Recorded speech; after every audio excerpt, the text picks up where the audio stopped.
Ang kawang gawa ay, sabi nga ni Father, no, isang pagdedebosyon kay Saint Anthony na may pagmimisyon. No? Sa kakatuwa na, kumbaga, pumili tayo ng mga tao, pumili tayo ng mga nangangailangan. Kagaya nito ngayon, mga person with disability, no, na mga bata na nangangailangan na matulungan natin. Hindi man yung lahat na kanilang pangangailangan, basic na kailangan na, kagaya ng mga diaper. So yun ating binigay. So ito yung pagtulong natin na bukal sa puso, no, nagagaling sa damdamin. Yun yung para sa akin yung ating pagkakawang gawa, no, bukal sa pusong pagtulong bilang bahagi ng ating debosyon kay San Antonio at sa ating pagmimisyon sa ating mga kagaya ng ginawa ni San Antonio. So tayo ay isang mabuting halimbawa niya na yung kanyang mga ginawa nung siya ang nabubuhay, ginagawa din natin.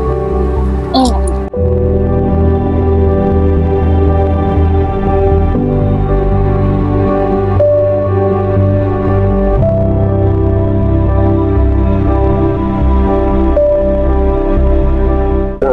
Kawang gawa para sa akin ay isang gawain na dito sa ating National Shrine of San Antonio de Padua sinasagawa ito ika-13 ng Hulyo at napakaganda nitong layunin ng kawang gawang ito.